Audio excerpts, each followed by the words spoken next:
Go, go, c'est parti pour la 6e heure finalement de février. Le temps passe vite. Hein. Je vais commencer par d'abord c'est la question de la clarté de l'expression orale interne, c'est-à-dire la clarté de mon discours bouche fermée. C'est infiniment important. C'est infiniment important parce que c'est d'abord et avant tout parce que c'est l'outil d'écriture. C'est-à-dire qu'en fait, l'expression mentale bouche fermée, j'insiste bien, c'est-à-dire je pense donc je suis, je pense donc je pense, bouche fermée. Il est très très important que cette expression soit cette expression mentale, c'est-à-dire la voix que, voilà, le fait de parler dans ma tête, hein, eh bien cette expression mentale soit très très claire. Aussi claire que l'expression bouche ouverte. Et pourquoi? Parce que en fait c'est l'outil d'écriture. J'écris mentalement, donc je produis une formulation, je produis une expression et une impression au niveau de la mémoire, au sein de la mémoire, évidemment pas au même endroit que l'image. Hein. Il y a l'image d'un côté, il y a son expression de l'autre. Hein. Je reviens bien là-dessus sur ce que j'ai exprimé déjà 10 fois.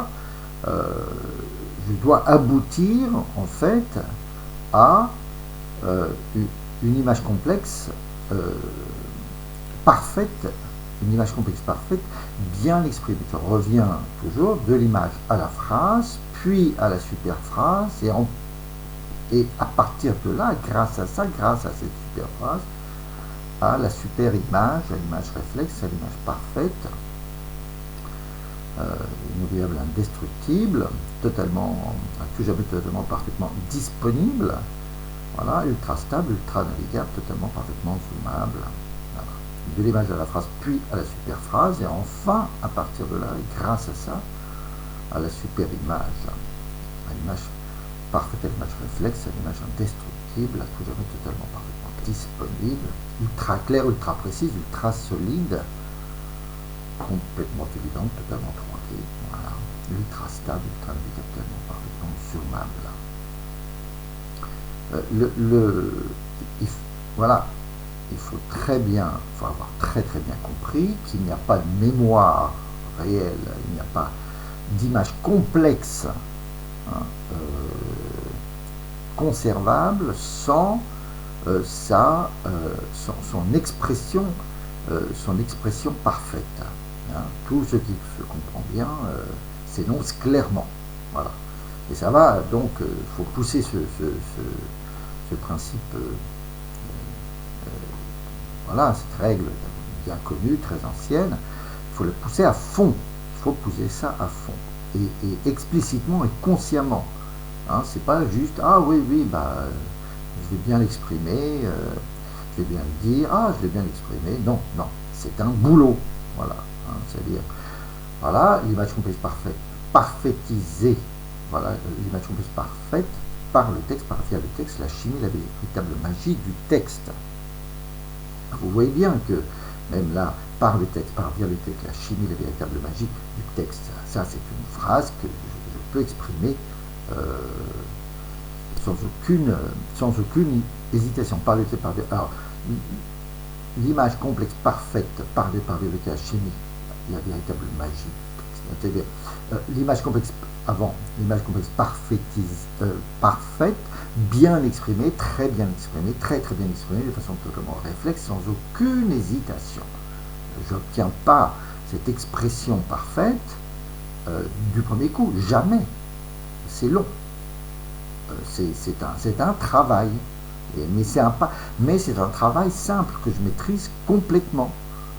Je répète, je rabâche, je martèle, je matraque, je répète, je rabâche, je martèle, je matraque. Donc de toute façon, tout au sein de la méthode, la méthode est constituée de principes qu'il faut justement amener à un véritable niveau de perfection. Mais pour chacun de ces principes, quand je dis même je répète, je rabâche, je martèle, je matraque, je n'ai pas obtenu cette expression spontanée, je veux dire de façon rapide.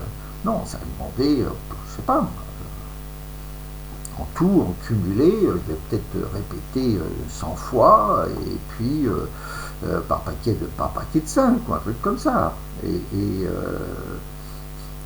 donc c'est un aboutissement, et il y a une notion de durée qui est indispensable. On fait les choses avec le temps. Par le temps, par vers le temps, la chimie, la véritable magie du temps. Par le temps, par vers le temps, la chimie, la véritable magie du temps. L'objet rendu progressivement, très très progressivement parfait, par le temps, enfin consciemment volontairement, avec le temps, grâce au temps. Le temps, par le temps, par vers le temps, la chimie, la véritable magie du temps.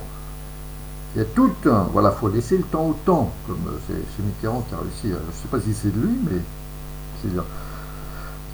qui en tout cas qui a réussi à l'attacher à lui. Il faut laisser le temps au temps, parce que en fait tout se fait, j'ai déjà dit aussi 100 fois, inconsciemment. Il y a le travail que je fais en surface, comme le laboureur, etc. Et puis après, il y a tout le vrai boulot qui se fait, lui, de façon subconsciente. C'est un travail subconscient. C'est-à-dire, vous fournissez de l'énergie et du temps, et à partir de là, ce temps, ce que vous avez fourni en énergie va être exploité par votre subconscient. Tout se fait de façon inconsciente. C'est-à-dire, on va dire 90% du boulot de constitution d'un élément parfait, d'une image complexe parfaite, bien exprimée, d'une image complexe parfaite, voilà, complexe toujours, sera toujours en fait le résultat de la durée, c'est-à-dire à la fois de l'apport en énergie, en travail, en formalisation, en expression, et d'autre part, ce qu'en fait votre subconscient. C'est-à-dire, derrière, il bosse avec ce que j'ai fourni. Vous avez semé, vous avez arrosé, vous avez fourni de l'énergie, vous avez fourni de la lumière, etc. Et à partir de là, le subconscient, qui est véritablement une terre, c'est-à-dire une matière féconde, une terre, dans laquelle se développe le grain, la graine du blé, la graine du riz, la graine de, voilà. Et bien à partir de là, le processus chimique va exploiter ce temps et cette énergie, tout ce que vous avez fourni. Voilà, donc en fait, il y a quelques 1%, enfin, c'est pas peut-être 5%, 10% de travail conscient, mais c'est la chimie inconsciente qui, en fait, va réellement faire la transformation. De la même façon que moi, je sème la graine, je la mets, je fais mon boulot, je lui permets d'avoir une bonne exposition au soleil, je lui file de l'eau, etc. Je viens m'occuper d'enlever les mauvaises herbes, mais le boulot, il se fait, c'est un travail chimique, et la vie est chimique. C'est pas vous qui faites pousser vos ongles, qui faites pousser vos cheveux, etc. Non, c'est chimique. Vous faites ce qu'il faut, mais pour que ça pousse, mais après ça pousse. Voilà. Donc l'image parfaite, l'image complexe parfaite, bien maîtrisée, voilà, bien exprimée, très bien exprimée, totalement réfléchie. L'image complexe parfaitisée par le texte, grâce au texte, via le texte, la chimie, la véritable magie du texte, par sa description, par son expression, ça je dis ce que je vois, isation, répéter, rabâcher, marteler, matraquer, et donc son écriture, son impression, sa gravure son enregistrement définitif. C'est-à-dire que si j'ai réussi à bien isoler, c'est ça le milieu-objet. Le principe du milieu-objet, c'est que je prends l'image qui a un sens, la plus petite possible, hein, l'unité ultime, concentrée, récurrente de fabrication, de construction, de par cœur, visualisation, de parfaitisation, de perfection, par cœur, vision, de perfection et de vente, d'échange, de communication, de transmission, d'apport, d'enrichissement de ton, d'assimilation, d'acquisition, évident, incontestable, certain, la pièce de monnaie, la pièce d'argent, billet de 100, pièce d'or, la perle, la pépite, la pierre précieuse, le rubis, le diamant. L'objet, l'image complexe, je rappelle, de toute façon, rappeler, l'image complexe, donc, par définition, voilà, c'est l'image de valeur, hein,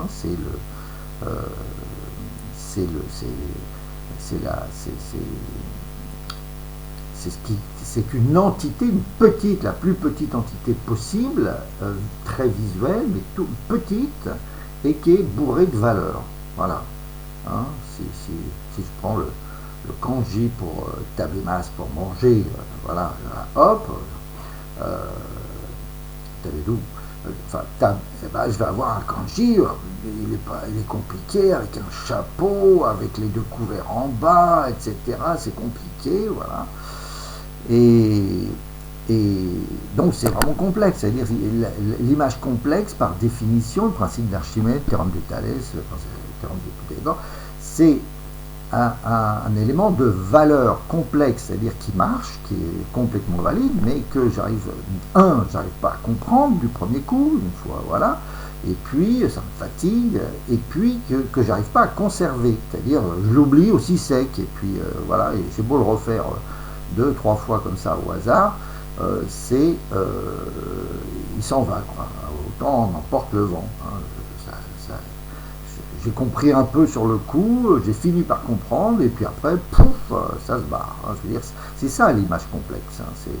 L'image complexe, c'est une image de valeur, qui a une vraie valeur, mais que j'ai du mal à comprendre, hein, et une fois que je l'ai compris, j'ai bien une tendance extraordinaire à se barrer, quoi. Je veux dire, à s'effacer, et voilà, et puis je m'en souviens pas. Je l'ai vu, et voilà, je l'ai fait, et évidemment, ça vous le savez parfaitement, parce que qu'est-ce qui vous reste de votre étude de ce sujet, 99 fois sur 100, il vous reste rien du tout. Vous avez passé du temps, vous avez bossé, vous avez passé vos examens, etc. Mais qu'est-ce qui m'en reste? Rien, voilà. C'est pour ça d'ailleurs qu'on introduit cette notion en langue de faux débutant, parce qu'en fait vous avez bossé, mais il vous en reste rien. Donc ça, c'est quelque chose d'infiniment commun, quoi. Je veux dire, vous avez passé des centaines d'heures à étudier telle langue, etc. Déjà, voilà. Et puis il reste rien. Voilà. Donc c'est infiniment commun. Ça c'est pour tout le monde pareil. Hein. Je pense, puis j'oublie. Voilà. Le seul, le vrai, l'unique problème, c'est l'oubli. La seule, la vraie, l'unique solution, c'est la construction. La construction lente, naturelle, progressive, patiente et attentive, minutieuse et méticuleuse, le tricotage, le bordage, le tissage, le filage, le tressage. C'est la seule, la vraie, l'unique solution officielle, enfin, je veux dire, on va dire, comment dire, officialisée et popularisabilisée, voilà, qui peut être comprise et voilà, maîtrisée par tout le monde, c'est l'objet conceptuel. Voilà, bon, voilà. Comme j'y ai consacré, je dirais, 50 ans, voilà, je peux un petit peu prétendre dire que ouais, c'est un temps raisonnable pour obtenir une technique qui tient la route, quoi. Voilà. Donc, le principe, voilà, est bien de dire, j'ai une image complexe, il faut qu'elle soit bien écrite. Pour que ça existe, il faut l'écrire, c'est-à-dire le décrire très très précisément, le ranger soigneusement, et à partir de là, le par cœur visualisé, l'apprendre progressivement, parfaitement comme par cœur. Donc c'est-à-dire qu'il faut que cette image complexe soit pas bien encadrée, mais bien identifiée. Donc c'est pour ça, ramenons-nous toujours à l'étude des langues, parce que là, la méthode, elle est implicite et elle est concrétisée au plus, enfin, je veux dire, de façon vraiment très, voilà, de façon très accomplie, hein, puisque ces bouquins-là, ils assimilent, voilà, en particulier, puisque c'est eux qui ont vraiment, c'est vraiment cette marque qui a poussé les premiers, la première, je dirais, ce principe qui lui a valu donc de vendre des millions d'exemplaires, hein, je veux dire des millions d'exemplaires. C'est un, voilà. Donc elle donne de quoi faire de façon parfaite. Alors ça ne veut pas dire que les autres méthodes de log sont pas bonnes, elles fonctionnent d'ailleurs toutes de la même façon. Il faut en tous les cas se ramener à la même chose, hein. Créateur des sons, c'est très bien, etc. Mais en fin de compte, il faut aussi acquérir ce formatage, d'identifier les paragraphes, les mini-objets, hein, quelle que soit la formalisation, quel que soit le bouquin d'études, hein, que ce soit avec un bouquin que j'achète en librairie, que ce soit des paragraphes bien disposés dans Wikipédia, que ce soit, etc. On doit toujours se ramener à la leçon, hein, le texte est limité, la leçon, la section, ensuite l'objet, le petit objet, ensuite le mini-objet, le paragraphe, le milli-objet qui est la phrase longue qui a un sens complet, et le sous-milli-objet, ensuite en dessous du milli-objet, le sous-milli-objet et la précision. Donc quel que soit le texte que je vais utiliser pour étudier un sujet, je vais toujours finalement me ramener à la perception canonique, hein, voilà. Heureusement, le paragraphe, lui, il est bien établi, hein, je veux dire, ça n'existe pas qu'il y ait un texte qui soit sans paragraphe, enfin, sauf c'est vraiment des textes extrêmement bruts, mais enfin, c'est trop compliqué. La très grosse majorité, mais même les articles de journaux, etc., sont subdivisés en paragraphes. Et donc, le paragraphe, le mini-objet, dont je vais extraire, je dirais, pour les choses complexes, je vais m'efforcer donc de faire apparaître le mini-objet lui-même. Parce que l'avantage du mini-objet, c'est que j'en ai une maîtrise totale. C'est complexe, mais c'est le moins complexe. Voilà, c'est le moins complexe. C'est-à-dire que j'ai une maîtrise parfaite de la parfaitisation du mini-objet. Et puis le mini-objet, c'est la phrase. Donc aussi, ça se tient, c'est normalisé. Hein, je veux dire, on ne fait pas des phrases, voilà, des phrases avec 2-3 propositions, séparées par des virgules, donc qui correspondent au sous-mini-objet, et ensuite on descend jusqu'à la précision, donc qui correspond au nombre d'expressions d'un chiffre numéro. Voilà,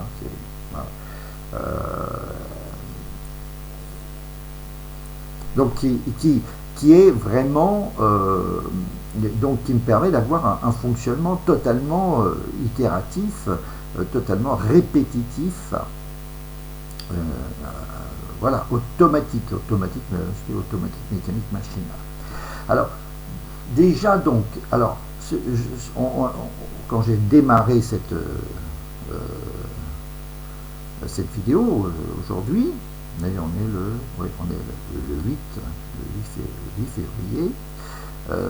Donc j'insiste sur beaucoup, le but c'est de vous faire comprendre que l'expression mentale bouche fermée, j'insiste énormément, fluide, facile, voilà, est infiniment importante. C'est-à-dire que c'est parce que je vais redécrire mon image, je vais réexprimer mon image. Vous voyez, j'ai mon image et je la dis. Voilà, je dis n'importe quoi, enfin voilà, n'importe lequel voilà, je vais reprendre le théorème de Thalès, 2 droites, voilà, séquente, boum boum, voilà, coupé par 2 droites parallèles, voilà, forme 2 triangles semblables dont le rapport des côtés homologues est identique. Voilà, que ce soit le côté A, B ou C, c'est le côté C sur C', voilà, le rapport est le même que A sur A', voilà, et que de B sur B', voilà. Donc je le dis, et je le dis, j'ai le droit de le dire un peu, je dirais bouche ouverte, un peu, mais à raison dans un rapport 1 sur 10 à peu près, un truc comme ça, à peu près 1 sur 10, parce que l'expression purement mentale, bouche fermée, est beaucoup plus légère, moins fatigante. Je ne peux pas bouger, mais voilà, j'ai pas un travail musculaire, ça se fait dans la tête, et donc c'est beaucoup moins fatigant, et c'est beaucoup plus fluide, et donc je peux répéter, rabâcher, marteler, matraquer, voilà, redire cette image, et donc constituer l'écriture, voilà, répéter, rabâcher, voilà, je dis bien l'image, sa description, son expression, je dis ce que je vois, isation, répéter, rabâcher, marteler, matraquer, et donc son écriture, son impression, sa gravure, son enregistrement, voilà, j'enregistre. C'est-à-dire le fait de redire dans ma tête cette image, de réexprimer cette image, fabrique l'enregistrement, le record, voilà, l'enregistrement. Il y a un enregistrement qui se fait, encore une fois, dans l'autre partie du cerveau, dans la partie verbale, dans la partie d'expression langagière. Et donc finalement, il y a maintenant j'ai ce couple l'image complexe et son expression qui va toujours devenir de plus en plus solide. Et c'est ce couple yin-yang là, ce couple image-expression, noir et blanc, noir de l'encre sur le papier blanc, c'est ce couple-là qui est extrêmement solide, c'est infiniment solide. Et comme je limite à une image bien exprimée, ça me donne effectivement cette pièce de monnaie, cette pièce d'argent, ce billet de 10, ce billet de 100, ce micro-diamant, voilà, et qui est indestructible à vie. C'est indestructible à vie. Le taux de perte est extrêmement faible. Et donc ça a marché, et je ne me suis pas emmerdé, ça n'a pas été pénible, parce que le fait de dire ce que je vois, je dis ce que je vois, je décris, j'exprime, je dis ce que je vois, c'est jamais difficile.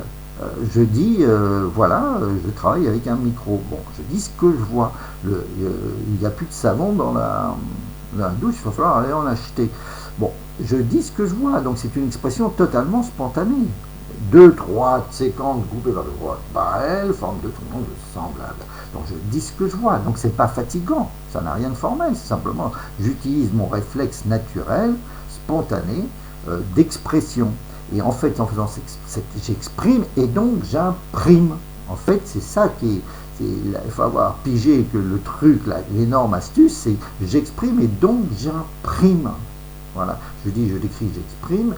Et donc j'imprime, je grave, j'enregistre. Je code, je matérialise, je code, je matérialise, je code, je matérialise, voilà. Ah mince, code, je matérialise, je conserve, voilà. Je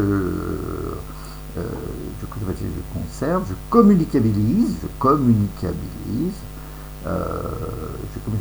restituabilise, je reconstituabilise, je rends reconstituable spontanément, à tout moment. Voilà, je rends reconstituable instantanément à tout moment. Donc c'est la même chose que, effectivement, j'écris tout simplement, voilà, sur du papier, voilà, mais là, au lieu de en fait, je fais ces mêmes processus d'écriture, mais je fais de l'écriture mentale. Voilà, j'écris dans une partie, en fait la partie gauche de mon cerveau, en principe gauche droite m'en fiche, c'est-à-dire j'ajoute un support écrit, une matérialisation. Voilà, je décris, j'exprime, après je grave, j'enregistre, je code, je matérialise, je conserve, je communicabilise, je restituabilise, communiquer. Voilà. Donc, c'est-à-dire que donc le message, l'image complexe, importante, fondamentale, enfin pas fondamentale, enfin importante, voilà, que je veux conserver et que je dois conserver, parce que l'image complexe qui n'est pas, qui reste floue, qui reste etc., qui reste voilà, fragile, eh ben, ne sert à rien. Ben, je ne peux pas marcher dessus parce que c'est comme des marches d'escalier. Voilà, si la marche elle est pourrie, elle est fragile, et ben je monte pas, je peux pas avancer. Hein, si le sol est glissant, j'avance pas. Il faut avancer sur des pavés bien solides. Hein, une route, et voilà. Et donc le principe de la construction, c'est quand même, c'est de fabriquer des briques. Hein. Je visualise, je cubise. Hein. Je cubise. Je visualise, voilà, je visualise bloqué, je cubise, je briquise, voilà, je fabrique des briques. Je piécise, je maisonise, je quartierise, voilà, et après ça peut aller, ça va à l'infini. À partir du moment où j'ai des unités solides de taille fixe, je peux construire le pont du Gard. Hein, je peux construire, pareil, je peux construire la Tour Eiffel et je peux construire un monument parce que j'ai des unités atomiques, moléculaires, cellulaires. Atomiques, c'est-à-dire que je ne peux avancer que par unité extrêmement solide. Donc c'est l'image complexe parfaite. L'image complexe doit être parfaite. C'est comme ça que je peux développer à l'infini ma connaissance. C'est parce que j'ai constitué des unités qui sont des briques, voilà, qui sont extrêmement solides et qui sont infiniment emboîtables. Quand je fais les briques, et bien, toutes les briques, elles ont la même composition et donc c'est le Lego. Donc c'est-à-dire que je peux les assembler facilement. Et vous savez, même par exemple, la majorité des ponts qui ont été fabriqués par les Romains pour passer justement les rivières, mettre en place les aqueducs, etc. Il n'y avait même pas de ciment. Il n'y avait même pas de ciment. Elles étaient tellement bien assemblées que elles tenaient, elles pouvaient tenir, enfin peut-être pas toutes, mais beaucoup de ponts, voilà, tenaient tout simplement par un assemblage parfait des blocs solides. Donc c'est la brique, hein, l'unité ultime, constante et régionale, est fondamentale. On construit avec des éléments de taille fixe, hein, extrêmement compacts, extrêmement solides et qui s'assemblent parfaitement. Hein, je dis, le mini-objet a toutes les qualités. C'est la brique, c'est la cellule, comme la cellule qui constitue notre corps, avec 100 000 milliards de cellules qui voilà, communiquent, échangent et font chacun leur boulot. Et ça, donc c'est vrai à tous les niveaux. Je veux dire, la Terre sur laquelle on habite, ben, ça n'est qu'un paquet de protons, quoi. Hein. Il faut un paquet d'atomes et un paquet de protons, et qui sont tellement solides que la Terre ne s'effondre pas sur elle-même. Hein. Voilà, elle a pu se croître, et ça ne s'effondre jamais. On ne verra jamais, voilà, la matière s'effondrer. C'est l'état solide, c'est l'état abouti. C'est-à-dire les protons ont une capacité de justement de résistance infinie. Et à partir de là, eh ben, tout ce qu'on peut faire, eh ben, c'est à faire du deutérium et ensuite de fabriquer de l'hélium, etc. Mais le proton conserve son autonomie et son morceau d'espace. C'est-à-dire, vous pouvez voilà, faire tout ce que vous voulez, ça ne s'effondre pas, l'hélium reste, et puis pareil, tous les atomes demeurent. Si vous voulez, pour péter un atome, on ne pète pas un atome, il faut une quantité extraordinaire, et ça ne concerne que les gros atomes d'uranium, etc.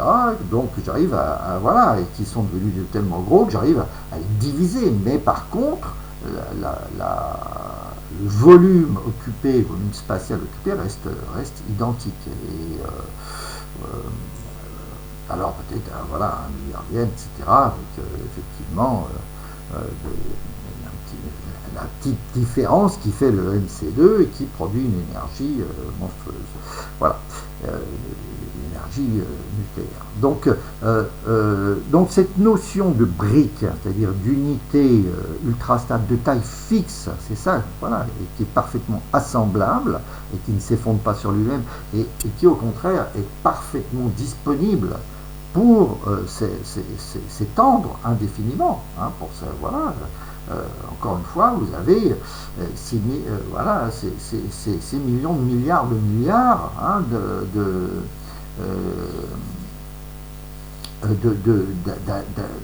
d'atomes. C'est vraiment ça. Le nombre d'Avogadro, c'est 6, 10 puissance 23. 10 puissance 23, et ben c'est pour les 9, plus 9, ça fait 18, plus voilà. Et ensuite, vous avez 1 million de milliards de milliards. Voilà, dans quelques grammes de n'importe quoi, quelques grammes voilà, du bout du nez, de ma chemise, etc. Dans quelques grammes, j'ai 6 millions de milliards de milliards d'atomes. Pour vous dire que c'est la propension à se regrouper, elle est relativement forte. Voilà. Eh bien, ce principe de pour construire, je construis et je ne peux construire réellement que par des assemblages potentiellement illimités à très faible coût d'éléments similaires, identiques. Voilà. Hein, je tricote, je brode, je tisse, je fais. Quand je tricote, j'assemble des éléments identiques. Hein, c'est du fil et constitution du fil pour faire le filage. Et ben c'est pareil, je prends les trucs et je les mets ensemble et je les file pour obtenir un fil solide. Voilà. Et ça, c'est pareil, je pars de la laine du mouton et j'obtiens un fil très solide avec lequel je peux tricoter, etc. Et donc constituer ce pullover ou, je dirais, des matériaux infiniment solides avec lesquels, basés sur du filage de carbone, je vais fabriquer des éléments de protection ou de quoi fabriquer un avion, de façon aussi de fabriquer je vais pouvoir obtenir les matériaux les plus solides et constituer des gratte-ciel, la tour Eiffel, voilà, c'est pareil, c'est du mécano, donc toute construction ne peut se faire qu'avec des éléments standards, hein, et de taille fixe. Voilà. Et donc l'élément standard de taille fixe, c'est de base, de fond, c'est le milli-objet. Milli-objet, mini-objet, on peut très bien faire la confusion un petit peu entre les deux. Mais l'important, ça n'a pas d'importance. Hein. De toute façon, en général, en gros, on hésite toujours à dire est-ce que c'est un mini-objet ou est-ce que c'est un mini-objet. Un long mini-objet, ça devient un mini-objet, etc. Mais disons que voilà, l'élément réel,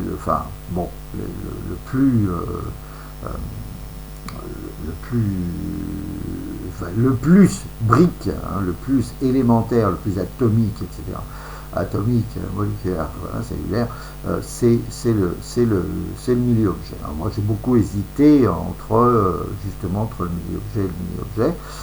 Maintenant, le mini-objet a pris encore plus d'importance que le paragraphe. La phrase a pris plus d'importance encore que le paragraphe.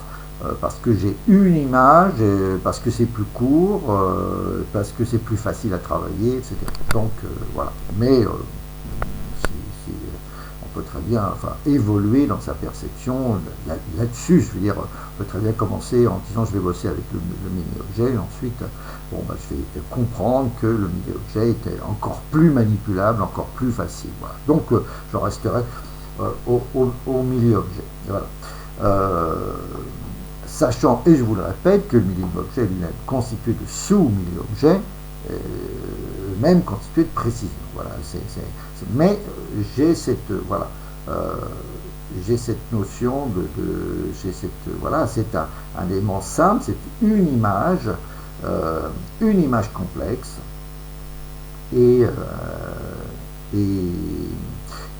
mais qui, encore une fois, est par définition totalement combinable, hein, comme les atomes sont totalement combinables. Les atomes tout seuls, j'en trouve pas des masses. Ils vont toujours fois par deux. Par exemple, l'oxygène dans l'air, c'est O2, hein, voilà. L'autre c'est H2O et pour ne parler là que des éléments, je dirais, libres, par définition, les éléments élémentaires sont ultra combinables. Et c'est ce qui fait l'existence, je veux dire, parce que pour qu'il y ait de la matière, c'est de la combinaison, et de la combinaison, encore une fois, très logique, ultra répétitive. Hein, aller à combiner 6000 1 million de milliards d'atomes, faut une bonne logique quand même. Hein, je veux dire, il faut qu'il y ait une logique profonde. Hein, voilà. Et donc c'est la base, ce sont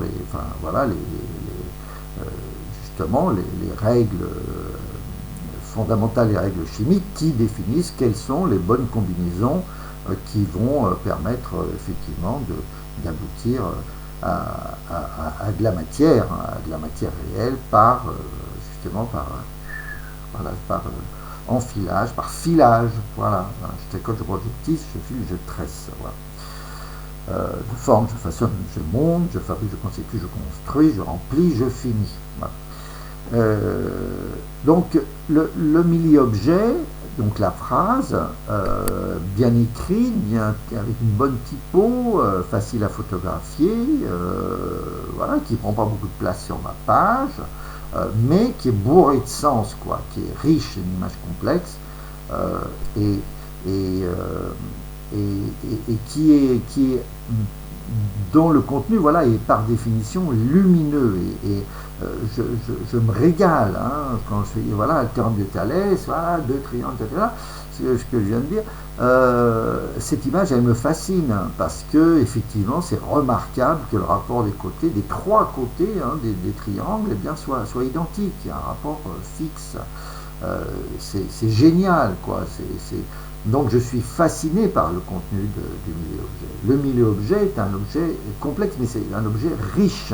Hein, c'est la pièce de monnaie, hein, la pièce d'argent, le billet de 10, le billet de 100. C'est-à-dire, il me fascine. Le milieu-objet me fascine. C'est-à-dire, ça me fait infiniment plaisir de le posséder, de le maîtriser complètement et de l'avoir comme une pièce de monnaie, de l'avoir dans ma poche. Pour tout le temps, pour toujours, à vie, parce que je vais m'en servir tout le temps. De la même façon, j'ai été content d'apprendre à lire, à écrire, à calculer, et de savoir que 8 x 8, ça fait 84, 64, et d'avoir connu, mais appris mes tables de multiplication. Voilà, je suis content lorsque j'ai vraiment appris, compris, quand j'étais en bas âge, mais enfin voilà, à 8 ans, à 7-8 ans, que 8 x 8 ça faisait 64, quand je l'ai mémorisé, quand c'est resté, ça a été un bonheur, quoi. Ça a été un plaisir de le savoir et de l'avoir acquis pour la vie, voilà. Connaître, etc. Enfin voilà, et pour ça c'est vrai pour tout. Donc, c'est-à-dire l'acquisition du milieu-objet est un flash, est un plaisir réel, et ça correspond effectivement à la fabrication d'un élément de valeur que je vais garder toute ma vie. Hein, toute ma vie. Je reprendrai toujours enfin, toujours. Mais non, parce que ça a été une révélation d'ailleurs, mais je me suis posé pendant des années la question, mais comment les Romains avaient réussi à conquérir la Gaule? Alors, il y a eu un très bon reportage récemment, de fin de très bonne reprise, dans lequel c'est pire que tout, quoi, je veux dire, parce que il y a eu il y avait 40 000 Romains, les troupes de César, ça avait été passé par 40 000 hommes, et ils ont battu 400 000 hommes. Ils étaient à 1 contre 10. Et ben ça, c'était avec leur pièce de monnaie. c'était avec leur connaissance approfondie de la stratégie, la tactique et de la fabrication des éléments permettant de combattre et de faire des sièges. En une après-midi, les Romains vous constituaient un camp. Et ce camp, il était totalement normalisé.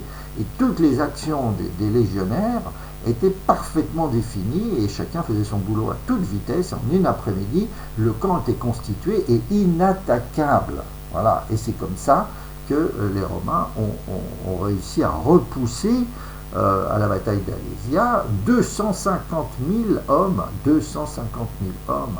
Non seulement ils ont complètement emprisonné et encerclé totalement Alésia, mais après, lorsque les Gaulois sont arrivés réunis pour combattre, et ben c'était trop tard parce que les fortifications romaines étaient tellement intelligentes que les 250 000 hommes se sont fait ratiboiser totalement. Ils étaient 40 000 Romains contre 250 000 Gaulois, et ça a été la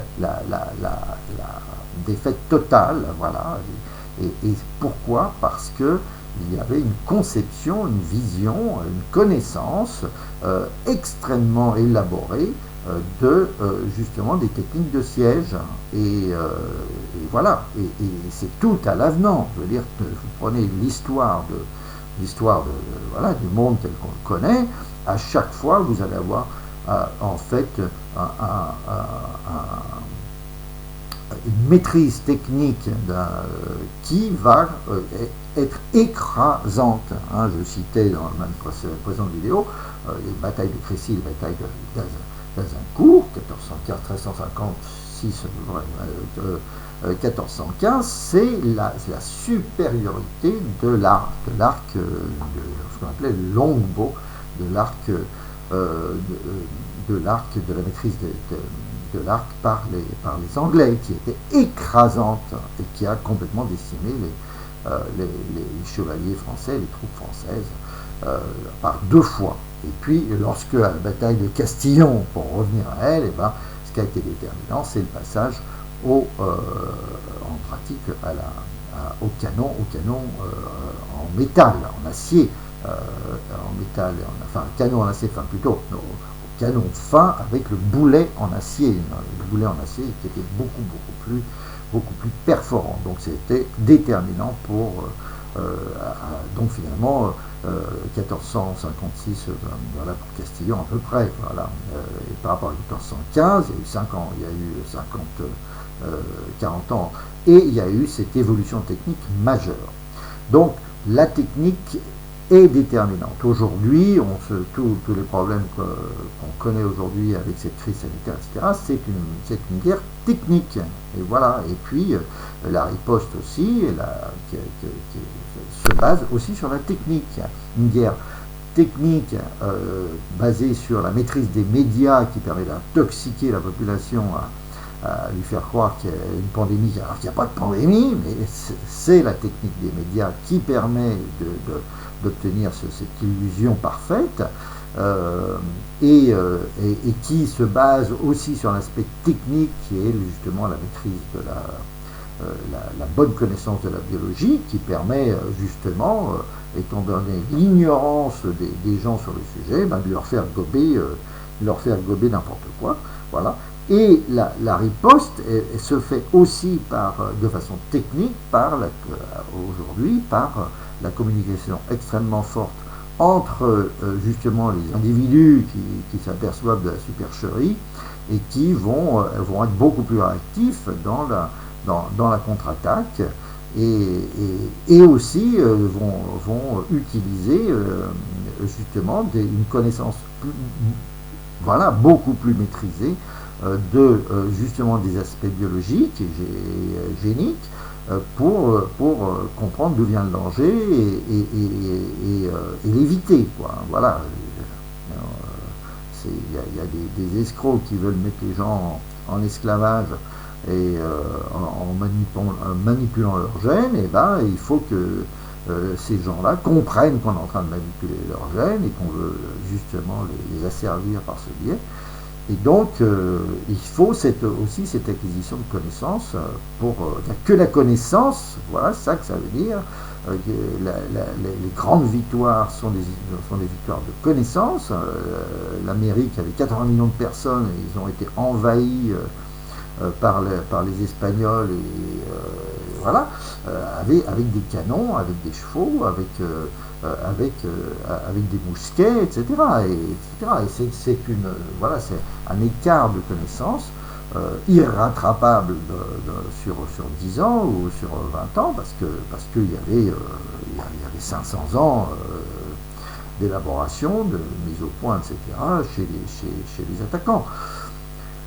Donc, les victoires et les défaites sont des victoires et des défaites de connaissance, c'est-à-dire celui qui a une meilleure maîtrise technique va, je dirais, s'imposer très durablement au moins,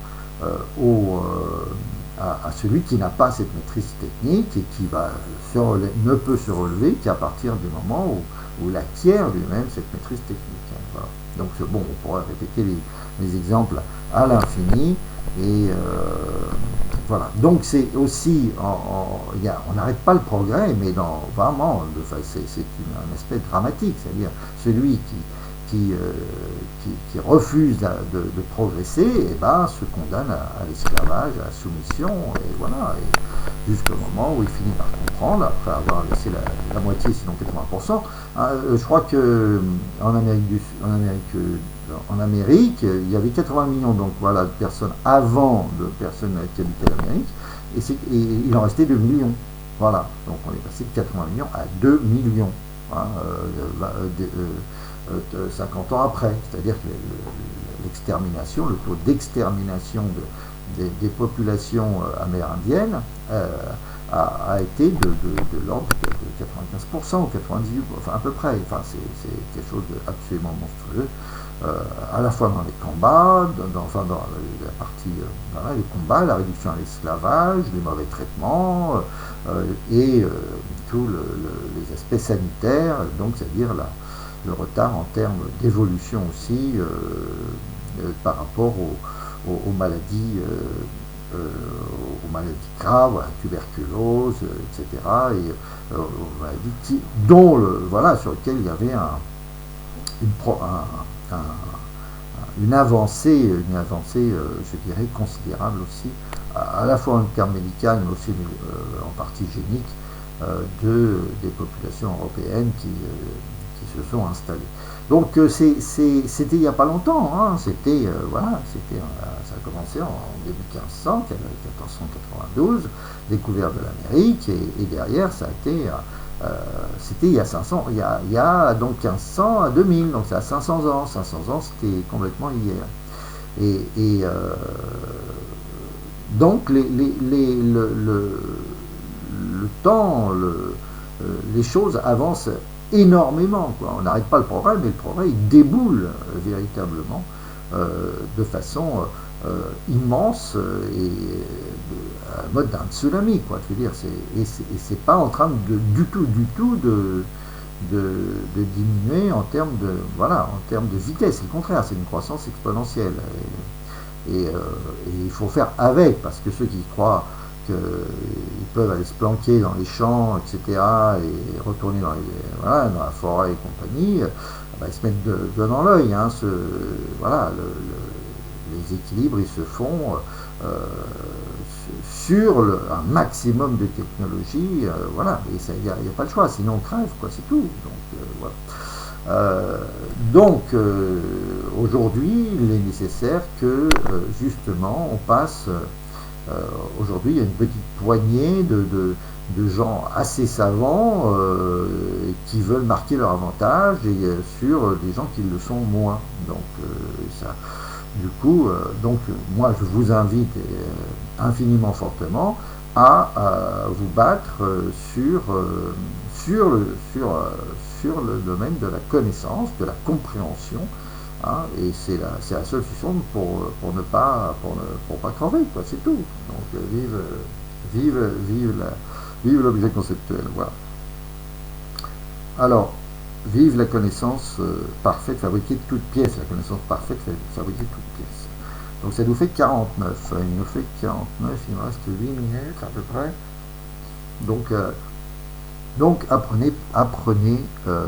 comprenez donc cette fonction indispensable, le milieu-objet doit être bien exprimé, l'image complexe, parfaite, bien exprimée, parce que c'est l'expression que vous allez faire mentale, c'est-à-dire le fait de redécrire avec un texte qui se stabilise, hein, c'est toujours de l'image à la phrase, puis à la super phrase, et à partir de là, à la super image. Moi, ce qui m'intéresse, c'est la super image. C'est l'image complexe que garder à vie, hein, c'est-à-dire ultra exploitable. C'est réflexe. Hein, voilà, c'est ça qui m'intéresse. Et donc, le passage par la phrase est intermédiaire. C'est par le texte, par via le texte, la chimie, la vérité. C'est-à-dire, le texte me permet d'aboutir à l'image parfaite. C'est-à-dire, je passe par l'intermédiaire du texte. De façon que je communique par le texte. Voilà, j'écris, j'envoie mon mail. Voilà, où je passe par l'écrit et c'est l'intermédiaire. Mais ce qui m'intéresse, c'est l'image parfaite. Et c'est parce que, je dis, à partir de là, c'est-à-dire de l'image à la phrase, puis à la superphrase, c'est-à-dire que je vais effectivement réexprimer les choses de façon à graver, à faire cette écriture mentale. Hein. Alors, faut toujours la mettre, à faire cette écriture mentale, et à partir de cette écriture mentale, que j'ai fait par redescription, et répétition, rabâchage, parce qu'il n'y a pas, ça va au-delà de la redescription. C'est-à-dire qu'en fin de compte, j'ai mon image bien exprimée, que j'ai bien écrit, du mieux possible. Et à partir de là, je vais m'aider avec ce que j'ai écrit ou ce que j'ai, voilà. Et en redisant et en utilisant ce que j'ai écrit, et ben en fait la phrase elle-même émerge en tant qu'objet à part entière. La phrase en soi, le texte en soi, le texte à part entière, hein, le texte objet à part entière, matière à part entière, que je peux regarder, je peux contrôler autant que je veux. Voilà, ultra stable. C'est-à-dire qu'en fin de compte, ça devient un en soi, c'est-à-dire le texte en soi. C'est-à-dire, il y a l'image, voilà, et il y a son expression. Ben, son expression, c'est un objet en lui-même, voilà. Et il faut le respecter comme un objet à part entière. Voilà, c'est ton copain. C'est avec lui, avec ce nouvel objet que j'ai produit, comme quand il y a de la lumière, je crée une ombre, ben, il y a l'ombre en soi. Et puis, si je dessine il y a le dessin, dessiner un cercle, il y a le dessin en lui-même. C'est-à-dire qu'en fait, c'est le principe du en soi. La phrase en soi, la phrase à part entière, la phrase objet à part entière, matière à part entière, hein, totalement individualisée, isolée, extraite, séparée, détachée. C'est-à-dire, la phrase en elle-même est un objet à part entière. Là, voilà, c'est je vois l'enseigne du magasin, ou l'enseigne, c'est pas le magasin, c'est l'enseigne, c'est un objet à part entière. Il désigne le magasin, mais c'est un objet à part entière. Donc la phrase est un objet à part entière. C'est ça qu'il faut. C'est pas juste, oh ben voilà, je l'ai dit, patati. Non, la phrase, il faut la respecter. Il faut respecter cette expression. Parce que c'est un objet à part entière, et je vais m'appuyer sur justement cet objet à part entière parfait pour me permettre, après justement, pour pouvoir me monter dessus, et pour pouvoir, à partir de là, fabriquer mon image. C'est ce qui est mon but. Moi, ce qui m'intéresse, c'est l'image. Hein, voilà, le carré de l'hypoténuse est égal à la somme des carrés des côtés adjacents à l'angle droit. Donc c'est une image, mais comme c'est quelque chose de complexe, eh bien je vais passer par la maîtrise parfaite du texte pour aboutir à la maîtrise parfaite de l'image. Et je ne peux pas faire autrement. Voilà, c'est l'astuce fondamentale, c'est-à-dire que la phrase elle-même est un objet et que je dois parfaire. Et je vais avoir une phase de par cœur pur. Voilà, c'est clair. C'est-à-dire, avant de repasser à l'image, j'aurai une phase, mais d'ailleurs qu'une phase. Il ne s'agit pas de, à un moment donné, j'ai la composante de la parfaitisation de la phrase, enfin, le par cœur est une composante de la parfaitisation de la phrase. C'est-à-dire que ça va au-delà. C'est-à-dire qu'une fois que à un moment donné, ben, j'ai senti que je peux parfaitiser par cœur, vraiment, je peux vraiment parcœuriser, mais pas tout de suite, hein, surtout pas tout de suite, c'est lent. Hein, entre le moment, et donc en fin de compte, j'ai une approche de la phrase qui décrit l'image. Ensuite, ben, à force de la voir, de la redire, de décrire, cette image voilà, devient assez solide pour que je la prenne par cœur. Et c'est pas fini. C'est-à-dire qu'à partir de là, je vais pas la désapprendre par cœur, mais je vais commencer à l'exploiter, ce résultat, et consolider cette phrase en soi, voilà, grâce au par cœur. Mais ça n'a pas été un par cœur, je dirais, pénible. Ça a été un par cœur assez naturel qui vient à son juste temps. Et à partir de là, je vais avoir une phrase totalement maîtrisée, un objet parfaitement maîtrisé, et à ce moment-là, je remonte sur l'image pure et je vais refabriquer mon image pure. Voilà. Alors ça semble compliqué, mais pas plus que Y grenouille. Je veux dire, si je décris vraiment comment je nage, ça semble compliqué. Pourtant, c'est pas compliqué. C'est pareil pour conduire une voiture.